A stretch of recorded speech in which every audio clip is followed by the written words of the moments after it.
Okay, welcome to A Pint with Seaniebee, coming to you from 29th Street and Park Avenue, about 8 blocks away from our sponsor, Hans Tooth Pub and Stitch Bar. My guest knows them because he's worked there with me on things called jams we used to do when we worked together. He doesn't need a huge amount of introduction. He's one of the biggest names in advertising in New York for the past 20 years, I'd say, Ty. And his name is Ty Montague. Welcome to the podcast, Ty Montague. Thank you, sir. Glad to be We here. worked together. Ty hired me with his partner, Rosemarie Ryan, who I'm hoping to get on the podcast at some point in the future. Guess what year? Let's see, I got there in 2005, so 2008? Correct, which is nearly 8 years ago, which is crazy. That is crazy. And I have talked to a few people, actually, Ty, and mentioned you and Rose as two of the people that I thought were my best bosses. That's nice to hear. Simply because I think everybody knew where you were trying to go. As a 400 or 500 person company, you were turning an oil tanker. Yeah. But it was clear. Rosemary has this nice passive aggressiveness about her, where she kind of asks you to do something, and then if you kind of roll your eyes, she goes, "Never mind, I'll do it," and then you go, "No, I'll do it." Still to this day, still true. But you double the size. I know we do, and she's great. But I think that's the point. Everybody knew. I mean, you gave me good marching orders and left me as much rope to hang myself as I eventually did. Good to hear. But it was good like that. And you doubled the size of the company in about 5 years. Yeah. And you brought in a stuffy old agency and brought in the Google designers and made it look like an ad agency. Yeah. Why did you leave it? Yeah, that's a great question. You know, it was so just a little kind of. I'll back up a little bit. Like, I was always afraid of big agencies. You know, I worked mostly at smaller, sort of creatively focused places, and I was always terrified of big agencies because it seemed like the product there was money rather than good work. You know, and but going to JWT, like Rose went a year ahead of me and then tricked me into joining her there. And, you know, she hypnotized me or whatever. And it was the best experience. One of the best I've had in the business just because I learned so much there. You know, like I'd worked inside agencies that were global, had global outposts, BBH and companies like that. But it was just the first time at a proper global network. And it was awesome, you know, like it was hard as hell. But, and it was really hard, but I learned so much. Like, I never actually went to college, but for me, going to JWT was like, oh, really? Let's talk about it in a minute. Misfits, yeah. So, so going to JWT for me was just educational at almost every possible level. And I met so many people. So cool to meet creative people from around the world. I got to be on the Worldwide Creative Council there and stuff. So it was a great experience. But ultimately, it felt like, to answer your question, that even though we'd had a really good time there and the future looked good, as we began to really understand what JWT's role was inside WPP's strategy. Yeah. And look, you know, Martin is an incredibly smart businessman. Like, his strategy is working, but it doesn't allow you to truly reinvent a place like JWT. And so at the end of the day, it felt like spending more time there would be more about managing decline than about reinvention, and we were just more interested in reinvention, and so we decided to, you know, take what, you know, many at the time and probably still do think of was the insane sort of choice of jumping out to start our own place. And you know, we had I remember when you had jumped, and I didn't last much longer after that because you guys kind of protected me. Lots of the evil demons that were in there. But I remember talking to, I think, Rose or something, and she was saying, you know, the point was when even though you had all this success, you still had to haggle and negotiate for a 100 grand hire with the finance department, and it might take weeks, by which stage the hot young client service director has basically taken herself off to somebody else. Yeah, so it was frustrating. Right. At the end of the day, we weren't owners. Yeah. And the owners had different plans and had a a kind of structure in place to make sure that their plans were executed, and I get that. Yeah. And good on them. But we just decided, it made more sense to try our hands at being actual owners. We'll talk about Co maybe towards the end and sure. what it does. You're from New Mexico, right? Yeah, I am. Albuquerque. Right, okay. I think you're one of the only people I know from New Mexico. Yeah, well, we're rare. And what is Albuquerque like to grow up in? Albuquerque was awesome. Albuquerque was like, it's maybe a cliche, but it's an incredible melting pot there, because you've got Chicano culture, which is a mixture of Indian and Mexican culture that has its own unique flavor. Then you've got Native American culture there. You've got cowboy culture. It's parts of it are rednecky. It's a university town, so you've got that flavor going on. And then it became a kind of hideout for people, misfits from the 60s and 70s. Yeah. And so it's got that kind of hippie. What were your folks doing? What were hippie thing.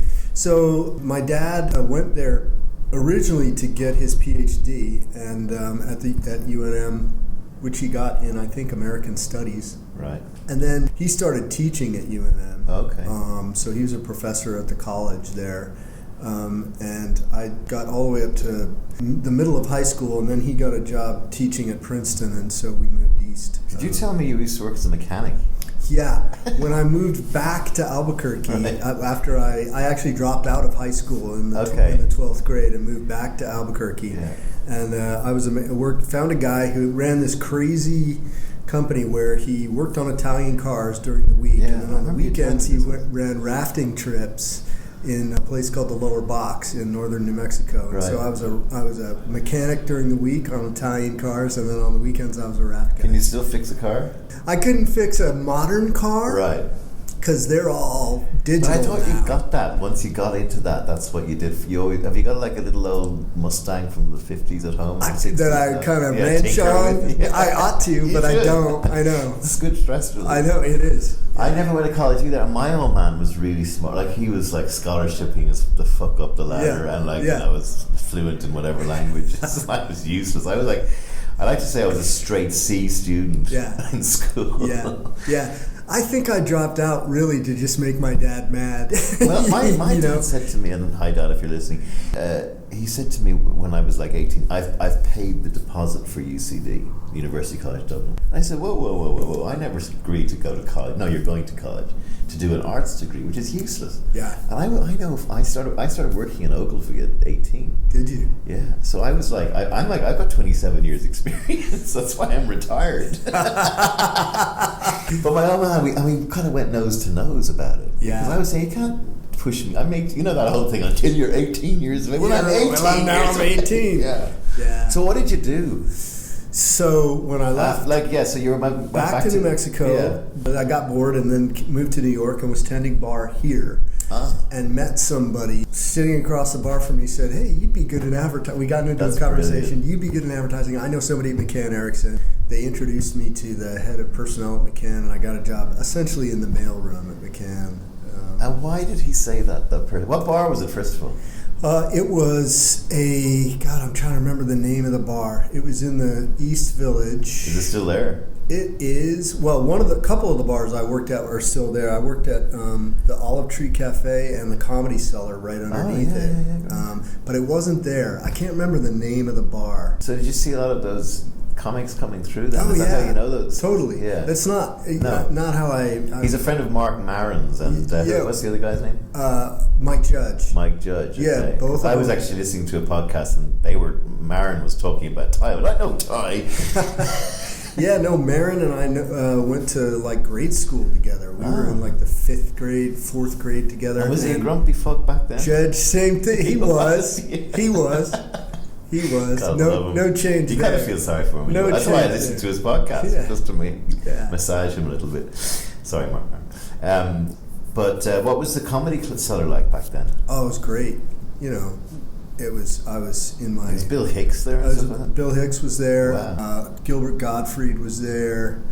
Why did they say to you, whoever this guy was, that you'd be good in advertising?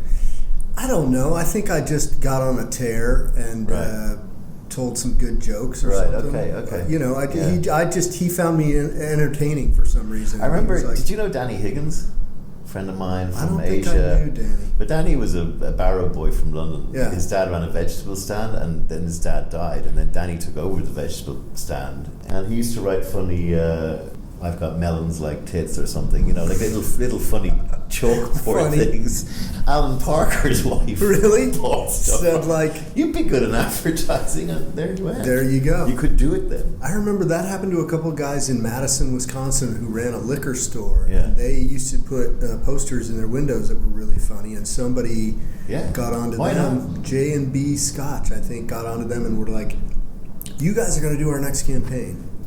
Brilliant. And did it. Why not? I know. It's the equivalent of getting one of those guys who does a YouTube video. Exactly. On board, and you know, like I think that's something that advertising always has had and kind of always will need, is being in touch with like real regular people in the world in a way that other businesses, you know, has to be, because there's so many. Yeah, it has to be. Yeah. I think it's a little bit in danger of not being, but yes, for some time. Thanks to the planners, people like me. Fuck. It's you lot. Yeah, that's why I'm not in one anymore. So you were in the mailroom where? McCann Erickson. I was lovely. actually doing something that I'm sure is no longer done because it's digital, but I was stuffing. They used to generate for every ad that got put in a magazine. Something called a print insertion order was created, and I was stuffing print insertion orders in envelopes on the Winston Cigarettes account at McCann Erickson. Doesn't get much better than that. Oh my God, living the dream. And one day, got off on the wrong. I had no idea like there was a creative department. I got off on the wrong floor at McCann. And there were all these guys and women laying around like on their couches throwing pencils into their ceiling tiles. Yeah. I was like, what the fuck is this job? Because I'd be good at this job. Yeah. And somebody said, oh, it's the creative department. And it's like the Hudsucker proxy. Totally. And so you got to put together a portfolio to do that. And I was like, how do you do that? And signed up to take a class from someone who was teaching copywriting out of their house, and that person is now my wife. Oh, is that right? Danny. Yeah. That's so awesome. Danny taught you copywriting. Did she get a royalty for this? She's one of the biggest. His wife is one of the biggest headhunters in New York. So no doubt she is. Whenever it comes to her getting money off, she's like, "Oi, I made you." Exactly. Yeah, it's made for some interesting conversations. So did you two? So you went to her classes and then a romance blossomed? Oh, much later. Really? Much later. No. Much later. Okay, much later. And so then, did you move into McCann's creative department? No, I didn't. No. I sent my book into the creative department and I got rejected there. Yeah. And I got rejected pretty much everywhere in New York for about a year. How was that feeling? What was it? Sucked. I mean, it was hard. It was hard. I remember sitting outside JWT. Ironically. As a junior writer, the woman who did recruiting there was a woman named Linda Boff, and looking up at that building, going, God, someday I'm going to be in there. Really? Yeah. So you had that ambition in you. I did. Yeah. But years later it came true. But Brilliant. Who knew? Yeah, funny. And so where did you land then? My first job was at Scally McCabe Sloves. No longer in existence, but good agency at the time. It had just gone through a transition. One of the founders, Ed McCabe, who was kind of a famous copywriter, and had left the company, and I was the first copywriter to get hired by his partner, Sam Scally. So I was deeply suspect in the creative department at Scally McCabe Sloves and kind of had to earn my way in. Yeah. It was terrifying. But did you take to it though? Like it's still a good culture. Yeah, no, I loved it right away. Yeah. Instantaneously, I knew like how I'm come gonna do you this. weren't? How come no one spotted that? Do you think you turned into one of the biggest names in the business? Yeah, I don't know. Look, everything is a combination of like talent and luck. Like really it is, which is terrifying. Yeah. And also persistence, right? Yeah. I was passionate about it. Once I kind of got it under my skin, I was not going to let go of it. Yeah. So I just kept going until, somebody finally was like, yeah, we'll give you a shot. I don't know. I mean, I think when I look back as well, everyone says you make your own luck, but I think luck is huge. During that time, I got my first interview. It's like the first time you get called in to actually talk to someone who has a job. You're not just on file. Right. And this guy spent an hour with me and spent that hour tearing apart every piece of work in my book. And I was taking notes the whole time. And I left that meeting and redid my entire book based on what he had to say. But it turned out he was an idiot. Your book was better the first time. My book was better the first time. And so this is a piece of advice I've given people who I talk to every time. It's like, your book is you. Make sure it's you and not somebody else. And if you've got to fight for that, fight for it. What you're going to get hired for, what you're going to do for the rest of your career is you. When you look for talent, what do you look for?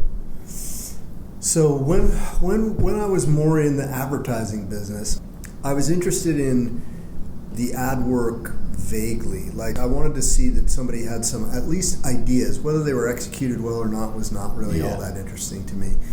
Seeds of ideas. But I was also I wanted people who had other projects going in their life, things that were not advertising, right? Because I've always felt like the best ad creatives are people who are just plugged into culture in really interesting ways and are really passionate about something that is artistic but isn't advertising, or creative but isn't advertising.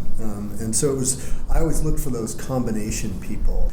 And passion counted with me a lot, I was looking for people with fire in their belly and who wanted to prove themselves and who weren't afraid to come back and back and back. What was the big job you got? What was the first big job?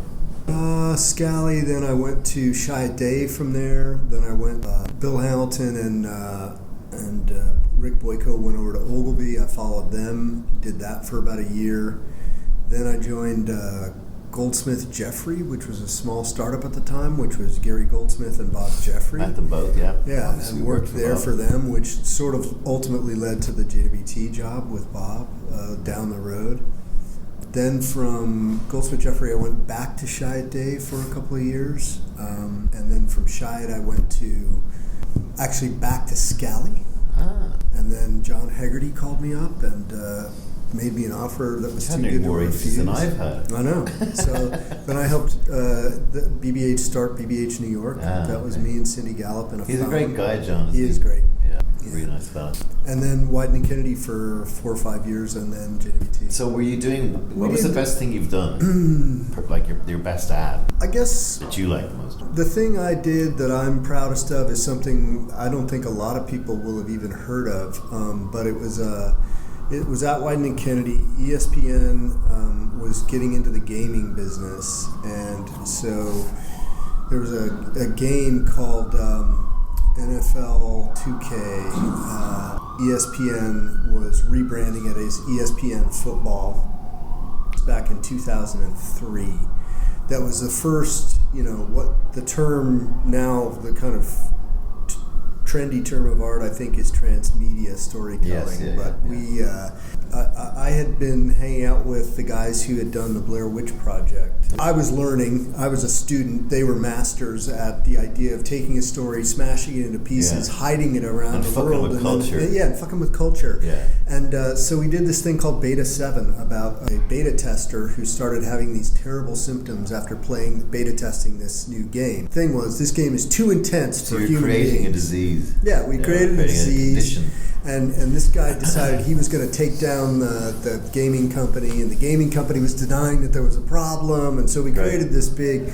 It was the most fun I've ever had in the business. Yeah. Like, it was just awesome. I mean, we had a few cracks together with Home Depot and stuff like that, with stuff that was really different. It's just so hard to get clients to move away from the shit. I was really proud of our Home Depot pitch. I don't like that's a bummer.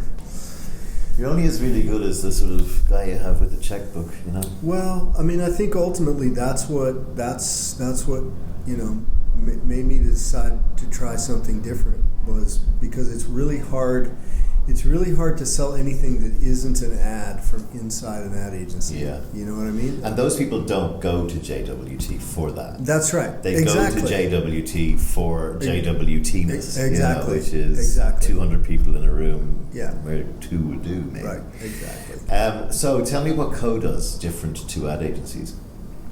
So and why you decided on this approach. I guess, our belief here is in something we call story doing. So we really believe story, just like in advertising, story is super important.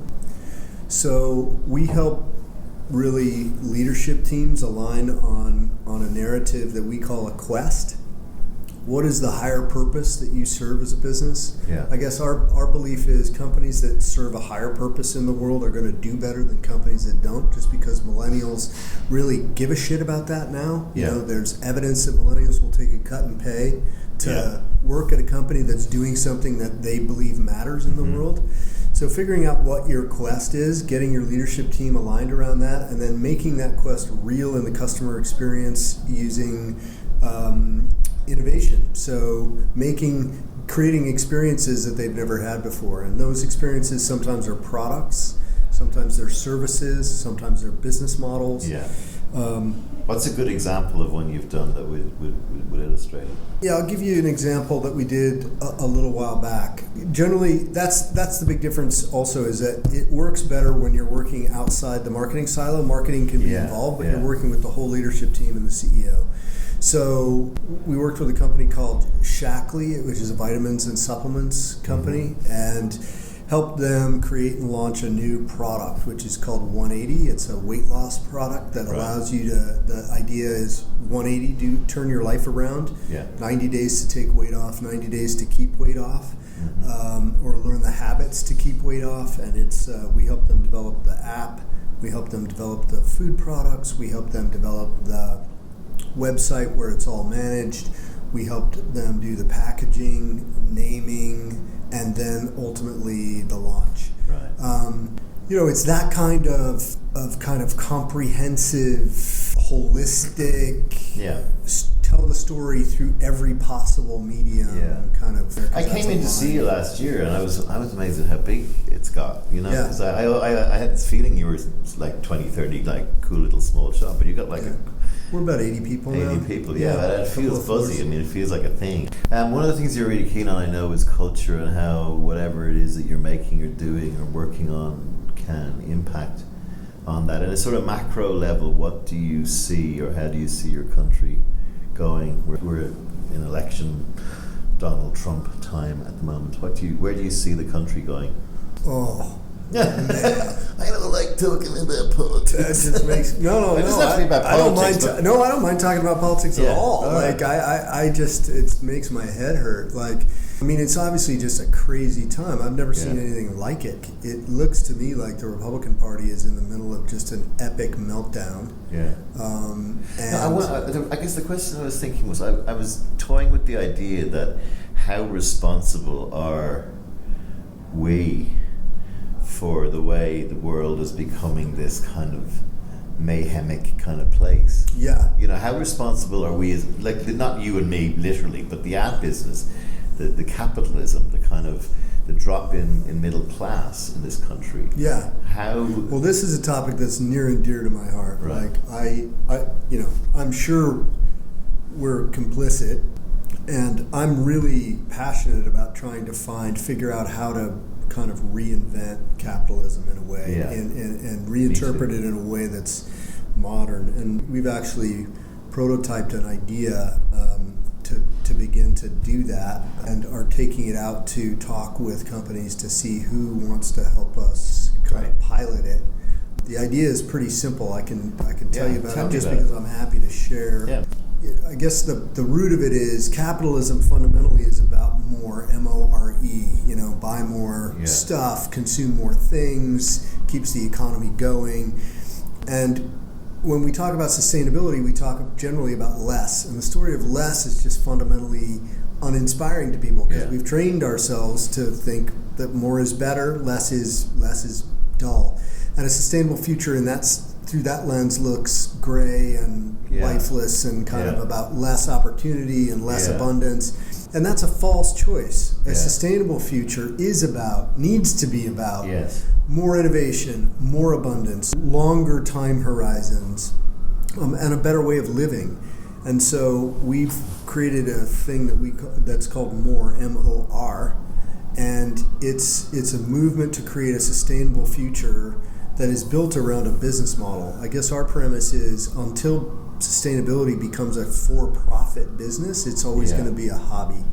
And so the idea is essentially in the using the Internet of Things today, if this coffee mug right here is the person who manufactured this coffee mug right now makes it, sells it once, and it disappears from their life. The only way they make more money is by making another coffee mug and selling another one. There's no reason why this coffee mug has to leave, become invisible to the manufacturer. This coffee mug could be visible and connected to the manufacturer forever. And if the manufacturer made a royalty every time this coffee mug changed hands, so they sell it once, they make money. The coffee mug gets sold again, the manufacturer makes money. Sold again, the manufacturer makes money. So cars is more interesting, right? Yep. And so you start to go, well, if that thing is a revenue stream forever, first of all, I'm going to track it closely. I want to know where it is in the world. And I also want to make coffee mugs in a totally different way. I want to make a coffee mug that's designed to last forever. So all of a sudden, all of your incentives around planned obsolescence and fast fashion and all of the things that are just trashing the world change completely. So we're talking to a couple of big companies about helping us pilot that idea into their ecosystem. It sounds wacky to try and get your head around, but there's something I can feel something in there that's very and I think it does need that. I think it needs. I had a thing called PCAP, which was poverty eradication in Africa through capitalism. It's an idea I came up with 15 years ago. The idea was that each company would, like ISO, would give. You know, you did it a bit with me when I joined you guys. You sent me off with Tony Piggott down to Haiti. Remember that? Yeah, I do. You know, like each company gives a 4 days of a planner plus 2 creatives for a year, and then you get a stamp for having done that. And if you make plastics, you give your lathe over for a Sunday and you make something that someone's come up with. And if you're a design company, you come up with special things that cost $1 to make as part of your thing. And if capitalism suddenly started, instead of giving money to people, it started making things or doing what it does. So you're a shipping firm, we'll give one ship every year that will move from this to this and stuff will get moving. Tricky, but I had interest from people like General Electric were interested in that. They never got anywhere, possibly due to my laziness as well. So are you positive or optimistic about the future or pessimistic? I'm an optimist. I'm an optimist. Like I think we live in sort of weird and possibly dangerous times. Like I'm not a Pollyanna, but. I'm a believer in invention, like I think so long as we remain open to new ways of living, entirely new solutions, the future's a bright place. If we continue to hammer on this bad old way of living in the world, then we are fucked, and we kind of deserve to be fucked. So, you know what I mean? What do you say to when you look back, because you have had a very interesting career in terms of how you got to the top, what would you say to your younger self? I would have I had the greatest time in the advertising business. Like it's a fun business, and you meet lunatics like you, and so the only advice I would give myself is like, do your own thing sooner. You know what I mean? It took me a good long time to start my own place, and it's been, it's scary as hell, but it's also really, really fun. I never did it because it was a bit like, I don't look like children or having children, so I felt like it was like having a child. A bit. It is a dependent. It is a dependent. And also, I suppose a good lesson you learned was if a creative director tells you to fix something in your book, don't. Yeah, absolutely. You do you would be my advice, right? And there's a great George Bernard Shaw quote. The reasonable man conforms himself to the world. The unreasonable man conforms the world to himself. Yes. Therefore, no progress is possible without the unreasonable man. My advice is be unreasonable. That's a great place to end it. Ty Montague, thank you so much for appearing on A Pint with Seaniebee. We've in the spirit of New York, we very rarely actually have a pint, but we will at some point. I have some water here, but thank you so much for joining the podcast. It was great talking to you and catching up again. And the best of luck with more, and the best of luck with Co-Collective. Great to be here. Thanks, Sean. Cheers, buddy.